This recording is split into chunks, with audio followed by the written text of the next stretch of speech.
Good morning, everyone. Garrett here, or the Morning Monk, as some of us has called me. Anyways, today, how's your marriage today? Well, how's married life these days? You know, during the terrible purges in Russia, a woman would discover one evening that her husband wasn't coming home. Instead, he was being sent to a slave labor camp in Siberia for 10 or 20 years, probably forever, because of the conditions at the camps. One morning, he went off to work as usual, and that was the last time she saw him, unless she joined the crowds at the railway station and happened to catch a glimpse of him as he loaded into the cattle cars with the other prisoners. It's a terrible thought, isn't it? And what were his thoughts of her as he began his lonely pilgrimage? Probably both of them thought only of the fine qualities of the other one, and no doubt they were filled with a sudden poignant love for each other. They very probably tortured themselves by thinking of all the things they might have said or done but failed to do. Well, how's your marriage today? Has it quietly fashioned itself into a smooth, well-worn rut? Do you take your marriage and each other for granted? Or do you, like the few wise ones, keep finding new and interesting ways of renewing your awareness of and affection for each other? Ways that keep the marriage young and interesting. I'll stick my neck out and generalize that the great majority of marriages are about as interesting as the great majority of people.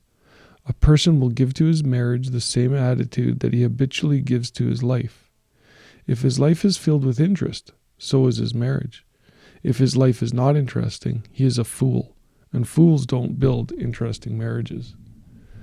Now let me modify all this by saying that a daily routine can easily form a trap into which just about anyone can fall.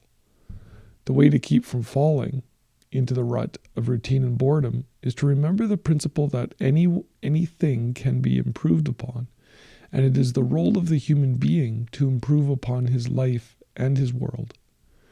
Think of the great and sudden leap forward our national industry would experience if, on some morning, every working person went to work with the idea of finding some way to improve his job and his attitude towards those with whom he works, and, at the same time, took the same attitude towards his marriage. Just as the sudden influx of new ideas would bring freshness and new power to his job, the same thing would happen at home. The dullness, the routine would vanish. The marriage would be renewed, revitalized.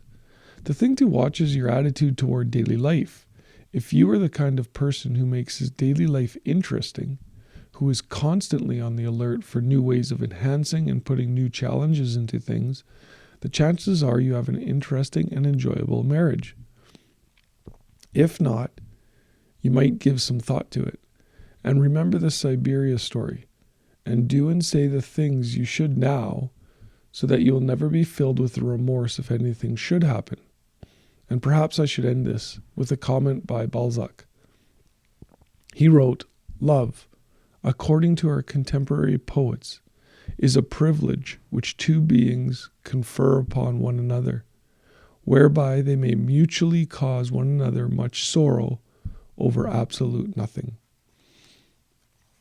And this gives you kind of like a thing to check in on, and I mean, it is focused on marriage, but relationships, parenthood, any friendships, things at work. If you're an interesting person and you take your life interesting and you show interest in others, I think all those relationships become more interesting and more enjoyable. So, don't forget that, those relationships are what, bring happiness and meaning and fulfillment to your life.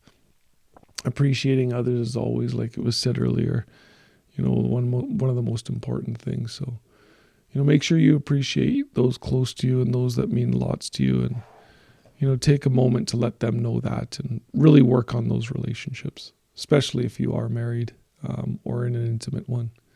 Everyone have an amazing day. This is the Morning Monk. I'm out. Bye.